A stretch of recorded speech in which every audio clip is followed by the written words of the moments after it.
Hello everybody, happy to be here again. So tonight I'm gonna show you two articles that studied early stage prostate cancer and prostate cancer recurrence and how the researchers treated these patients. So first one is a study by Dr. Dean Ornish. So this is actually a proof that early stage prostate cancer can be treated all naturally. So what he did was to use a whole food plant-based diet, regular moderate physical activity, and stress management on prostate cancer patients, and he monitored its progression, or its worsening or improvement over time. So what he did was he divided the participants into two groups. Okay, so take a look at this graph. So Dr. Dean Ornish divided the participants into two groups. One for the control and one for the experimental. So the control group is those who ate the standard American diet. So all of you know what the standard American diet is. It mainly consists of a lot of processed foods, so sausages, burgers, a lot of fried foods. Okay, and very minimal fruits and vegetables actually. So the other group, the experimental group, followed a whole food plant-based diet. This is the group who did the plant-based diet, the stress reduction techniques, the stress reduction exercises, and the moderate intensity physical activity. So what he did was to collect blood samples after 1 year, putting these participants on these two diets. So after a year, he collected the blood samples, and the blood samples were dropped on a petri dish, okay, full of prostate cancer cells. And this is the effect, this graph is the effect. So on those who were following the standard American diet, these participants were able to stop the growth of prostate cancer cells by 9%. On the other hand, the participants who were following a plant-based diet or who were eating a plant-based diet were able to stop the growth of prostate cancer cells by 70%. So if you just compare 9% versus 70%, which blood do you want to have circulating in your body? Okay, of course, it is the blood of a person who is eating a plant-based diet. So your blood would be very much hostile to cancer cells, especially for prostate cancer. Now let's take a look the response of the PSA. Now, for everybody's information, how do we screen for prostate cancer? It's mainly with the use of PSA, or the prostate-specific antigen. Now, whenever this specific biomarker or blood marker increase, it is a telltale sign of prostate cancer. Although, other diseases can also manifest as elevated PSA, So, elevation of PSA just tells us that there's something wrong with the prostate. However, of course, these participants are all diagnosed case of prostate cancer. So, what Dr. Ornish did was to collect PSA at the baseline and then collect PSA again after a year. So again, those two groups, the group following the standard American diet and the group following the plant-based diet. So those who were following the standard American diet, as shown in this slide, the PSA of those who were following the standard American diet actually increased their PSA from an average of 6.36 to an average of 6.74. Now, if your PSA increases, this is a sign that the disease is progressing, okay, or it is worsening.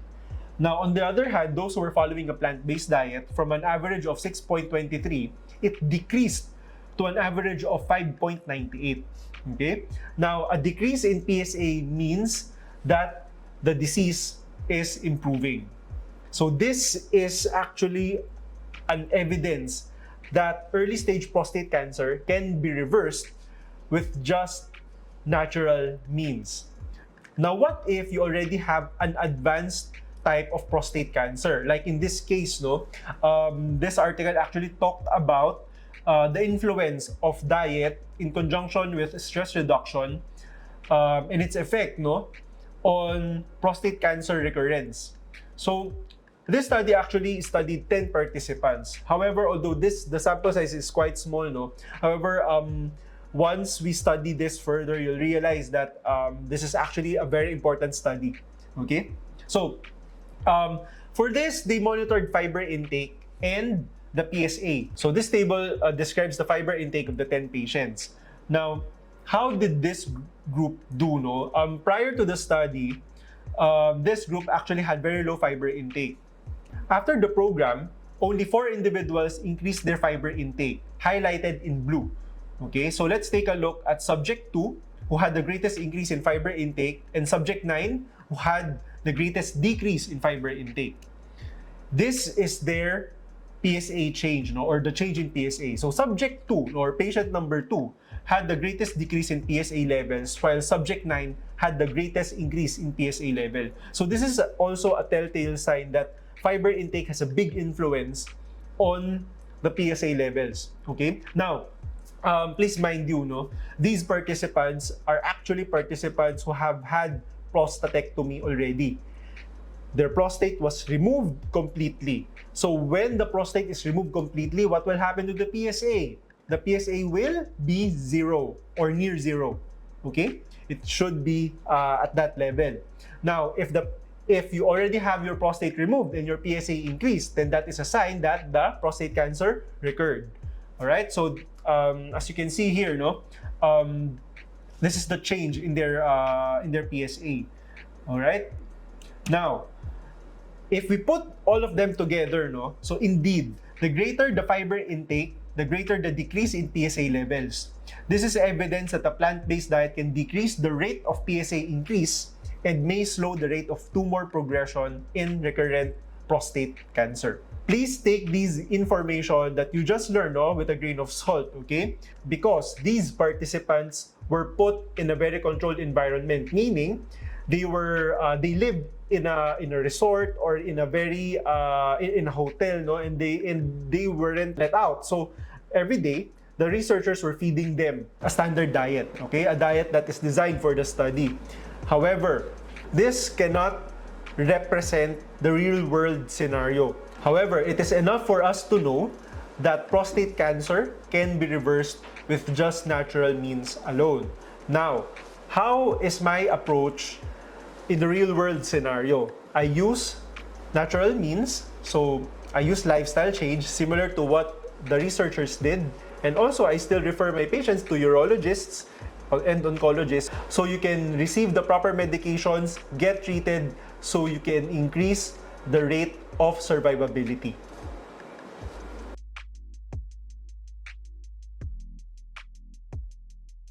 Coming up, our next question from Mr. Gabriel. Is prostate cancer prone to recurrence? Oh, that's a good question. Yes, it's a good question. Answer is not so much. That's the good news. Wow. And is prostate cancer one of the slower growing cancers? Yes, it's true. It's also true. It's slow growing. Also, if prostate cancer is also one of the few cancers that can be reversed naturally, all naturally. No, actually, in the guidelines, for early stage prostate cancer, there is something that we call a watchful waiting. Yes, yes. I was very surprised, you know. When I first met an oncologist who told me about this, that when you're actually diagnosed with early stage prostate cancer, the right thing to do is to do nothing. Which is It's in the guidelines. Yeah, they just watch. But okay, that's not true, right, Doc? No, that's not true. That's not true. Okay, Yeah, the onco will do nothing. He'll watch because the tools of an onco is radiation therapy, chemotherapy, surgery, right? So he's the soldier in the whole cancer journey. He's like the one that will bring the M16 and the missiles, right? So he's not ready. You're not ready to blow things up yet. Yeah. Okay, but that doesn't mean you do nothing. So Dr. Jansen is the one that you want to go to oversee your whole entire cancer journey. Because even while your oncologist is waiting for your prostate cancer to develop, Dr. Jansen, you will already have protocols for the patient. Yes. Now, let me explain why why the medical societies, the medical authority globally had this recommendation. Okay, let me explain. The recommendation of watchful waiting. Just watch. We don't do anything. Okay, it's because prostate cancer is so slow growing that when you get detected, when they screen you and you have prostate cancer, sometimes the cancer doesn't really grow. Sometimes the cancer outlives you. Meaning Your natural life is shorter your natural life is shorter than when than the cancer. causes significant debilitating effects Yeah. on your body. Okay, so that is how slow growing prostate cancer is. But of course, this does not happen to everybody. Okay, another one is since sometimes prostate cancer can also heal itself. Okay? Wow. There's something that we call a spontaneous regression in medical terms, no, That's for a good cancers. news. Yeah, so this one is literally a miracle because it's an occurrence that is very, very rare. Okay? But it could happen. Yeah, it can happen. Okay, so at this stage, no, the tools that we use to fight cancer have their risks, of course. Now, when you weigh the benefit and the risk of having these treatments, the risks outweigh the benefit. Okay, so that's why they had this watchful waiting recommendation. So since you have this, no, let's see. If the tumor grows, then let's do something about it. But if the tumor doesn't really grow, no, it's like there, and your PSA is high. I mean, it's cancer, but it's just there. Then do nothing. I mean, let's just wait for it to let's see what happens. However, of course, you on the other side, I mean, you're the patient. You get diagnosed with cancer. That is a very stressful thing to do nothing about. To do nothing. What I want to be proactive about it. So what are you gonna do? So what would you tell your patients, the patients that come to you? Yes, so lifestyle change is the most important thing that you have to do because the risk factors for prostate cancer is also lifestyle related. Okay, one of them is obesity and then the standard American diet actually. Okay, so what do I usually prescribe to my patients? It's go on whole food plant-based diet, exercise, don't stress out, be positive in life, stop the vices. That's it. It's as simple as that. Okay. Then supplements, I usually prescribe supplements even just to make sure that you are healthy. Okay. So yeah. Okay. So when we're looking at the urine, so what I'm saying here is urinalysis. Okay. So this is a medical test that we usually request for. So in the urinalysis, what are the signs that a person can have cancer? For example, no. So one is hematuria or blood in the urine. Okay, so why is there blood in the urine? Yeah, that's scary. It's because tumors tend to develop blood or they tend to develop their own blood supply. And since these tumors are abnormal cells, so they don't have the normal architecture of normal tissue, right? So the blood vessels are a little bit more friable. They're easy to Sorry. they're easy to how should I say this? Burst? They're easy to burst. It's very the term is friable. Okay, Oh, okay. Just Google what friable means. Yeah, easy to split. Destroy. Okay, so if the blood vessel is so fragile, then blood can ooze out. So the blood will go where? It will go to the Urine. Okay, So if that you have is blood in a your urine. sign. Now, when you have blood in the urine, of course, that is not normal. Okay? And that should be very scary to Yes. every guy, right? Yes. It's not normal. We are afraid if we see that.